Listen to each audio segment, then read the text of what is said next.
lower pad level on most people's first two steps, and that was really obvious with Haloi Kikaha, how much better of a takeoff, how much more fundamentally sound he did look good. He was. Yeah.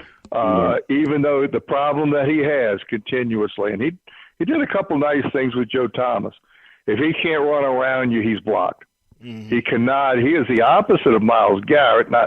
In that Myles Garrett can turn speed into power. Once again, just look at the first play against Bryce Harris. Haloi Kikaha cannot turn speed into power. He can't dislodge a tackle and knock him off balance to where he could use his hands, get his shoulders turned, and clear a lane to the quarterback. But overall, Nielsen's work with the defensive line is much better.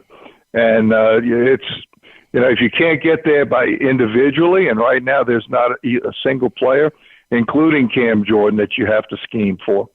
That's always been my barometer. Does the opposition have to come up with another way to help the offensive tackle block somebody on the edge, so to speak? Does the team have the scheme to point, to make sure at every play they know where that guy is? There's no player out there that does that. Alex Okafor, nice player. Haloi Kikaha, nice player. Muhammad, we hope, is better than a nice player. Showed some energy, but you're right, didn't finish, but that perhaps will come with maturity, which once again goes back to consistency and longevity, doesn't it? Amazing how when you're talking about excellent play, that ability to be consistent, be able to be excellent over a long period of time becomes important. I'm interested to see Trey Hendrickson because he's a high motor guy too. I mean, just like Anzalone, as was mentioned earlier, he stands out all the time. I don't know if the guy can stay healthy enough to play in the NFL, but you notice the guy because he's going 1,000 miles an hour from the snap, and he's so versatile. Right. So there are some positives, but overall, I'm right there with you, Kyle T. You are what your record says you are, and right now, and we will learn week 1 of the regular season. Yeah. What this team is. They must, and it's shouting. When you type on the internet, all caps are supposed to be shouting, right? Yeah. Well, this is all caps, fellas. Must beat the Vikings in Minnesota week 1, or you're starting to look at the blowing up of the Saints organization. Well, I will project this for next week when the Saints play the Texans. If we do not do anything there, we're going to have some issues. I'm just saying it. Yep. I hate to be Debbie Downer, but that Texans defense with Watt, Clowney, and Merciless. What a great name for a defensive player, Merciless. We're just gonna have to pay attention to this. I'm sorry. Go ahead. Yeah. Well, no, I'm just to add to what you and Coach are saying. It's just that the following week they got New England, and Tom Brady coming to town. So to me, you've got at least, at the worst, you got to start out 1-1 to even have a shot at making some kind of a season where you can contend for a playoff spot. If you start off 0-2, back-to-back losses to Minnesota and New England, it's just gonna snowball, in my opinion. Based on what we're talking about, I think it's imperative.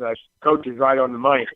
It's imperative not only to win that first game, but maybe even both games. Even worst case scenario, you want to split those first two because those are two what you would consider playoff teams. Obviously, the Patriots are defending world champions 2 of the last 3 years. And Minnesota, with Mike Zimmer, I mean, man, if there's a better defensive coach in the NFL right now, I don't know if they're any better than Mike Zimmer is. That's going to be a tough game, and what a matchup! Drew Brees and the Saints offense against that Minnesota defense with all those linebackers and speed and versatility of those linebackers. It's going to be a phenomenal matchup. Of course, you got the Adrian Peterson thing as a sidelight. So, look, man, the schedule maker didn't do the Saints any favors. He didn't give him, he didn't give him a gimme game to start off the season. They got a tough game, a tough opponent in a brand new stadium that there no doubt will be hyped up for, and then come back home against the ageless Tom Brady and the defending world champ. So I think the Saints team will be tested much in the first two games, and where they stand after that New England game will ultimately say a lot about how their season turns out. Okay. All right, Brendan, before we wrap up the show, guys, we got 10 minutes. Brendan, I'd like to ask your opinion about something going on in the NFL. Ezekiel Elliott was suspended for 6 games. Of course, he's protesting his suspension. But my question to you, we're back to the protesting. We have Colin Kaepernick is not in the league at the moment, but Marshawn Lynch as well as Bennett in Seattle decided they were going to sit for the national anthem. What is your take? What's happening around the NFL that you've heard, or what's happening on the East Coast of how the people are viewing this? I mean, listen, I'm not going to get into what people are saying around the East Coast and everything like that, but let's just talk about and be real for a second, guys. We live in a beautiful country where no matter how you feel about sitting for the national anthem, that is their constitutional right to do so. And we live in a beautiful country where they have the right to do that. Second, I think obviously what they're standing for has a lot of value. I mean, let's go ahead and talk about this, guys, right here on the East Coast. Charlottesville, Virginia happened this week. And I don't mean to be political or anything, but what they're standing for still exists. I mean, let's be real. Racism and all the prejudice against minorities, all that stuff still exists. And that's how they choose that they want to take a stand on it, for lack of a better term. I think obviously the whole Kaepernick thing last year raised a lot of eyebrows. A lot of people are uncomfortable with it. Heck, Kaepernick's still not in the league. And it's funny you bring this up because when I open up the Butler's Pantry for the first time this season on my radio show, I was going to talk about Colin Kaepernick and him not being in the league. But at the end of the day, it's going to still make people uncomfortable. But former Saint Ben Watson, I think, said it best in his last few books that he's written, is it's about having the conversation more than anything. More than anything, it's about having the conversation. And if this is how a conversation gets started, wonderful. Because there's still an issue. And they're using their platform to address the issue. And again, whether you are for or against the national anthem protest, I have mixed feelings about it. Having military background and family, but also being a minority. No matter how you feel about that, they're at least opening the conversation. So for me personally, I'm happy that they're at least starting the conversation, but I know that it's still going to be a really touchy political subject moving forward, and especially with some of the comments that just happened recently, and I believe it was Michael Bennett that said them, Bennett said white players can aid anthem protests. It's an interesting statement. I believe he said it on Sports Center this evening. But hey, I mean, I think at some point you got to come together and talk about the issue. And if this is how they want to do it, so be it. But like I said, it's still going to be a political issue for a lot of people. But at the end of the day, again, we live in an amazing country where people have fought for our right to be able to do that. And one of the people on this panel has fought for the right for them to be able to do that.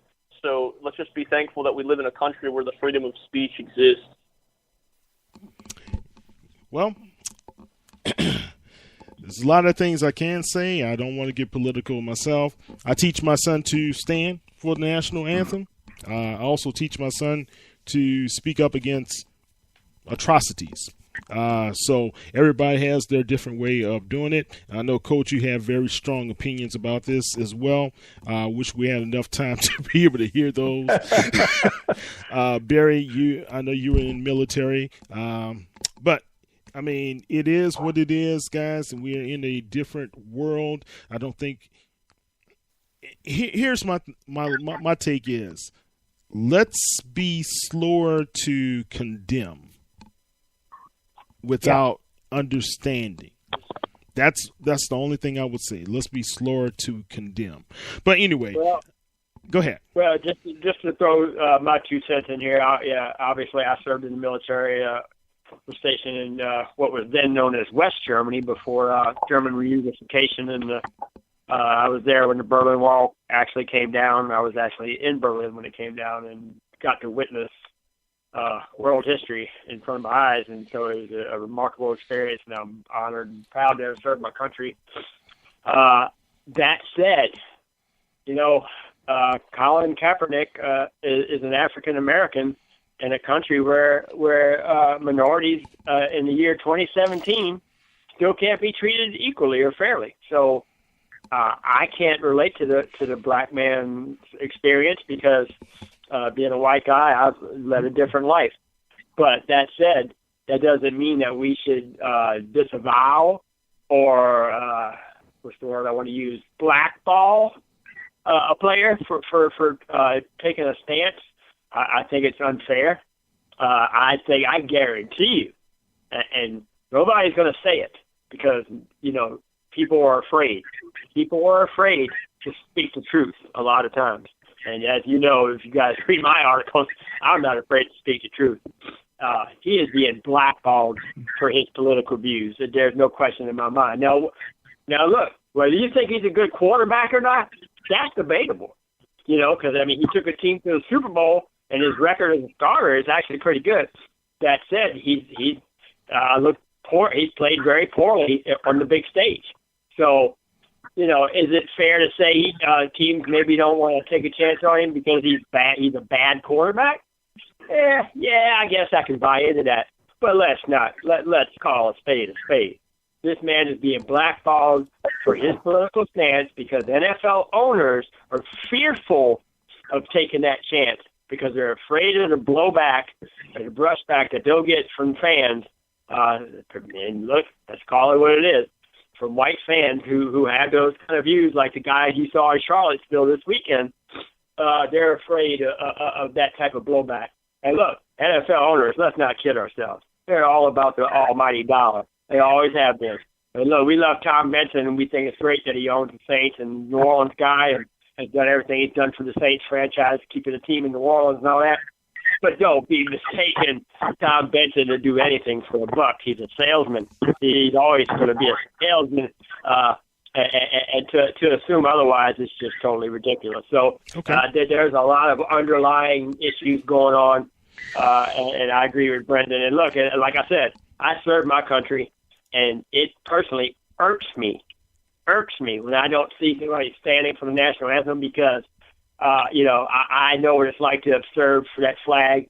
I willingly gave 4 years of my life, and stared down Russian soldiers at East Berlin, or across the border at East Berlin, literally 30 yards away from Russian soldiers. So I know what it's like to be, serve my country and have done the deed. But that said, we live in a country where we respect others. And, this is 2017. This is not 1817. So, it is what it is. I'm not pleased with the events of the last week. I think it's put the divide in our country is worse as I've ever seen it. I have a lot of folks older than I, and maybe Coach might remember this. I don't want to call out Coach for his age, but I'm old. That people have been comparing this to the year 1968. And Coach, I'm sure you're probably a younger lad in 1968, but people are comparing. I was in this college. There you go. So I'm sure you can speak to the accuracy of this statement, regardless of which side of the political spectrum you're on. That this country is probably in as bad a shape as it was in '68. with all the stuff going on that happened that year, with the Martin Luther King assassination and the Kennedy assassination and all those events that shaped that year. But that said, we're all Americans and we all bleed red, and that's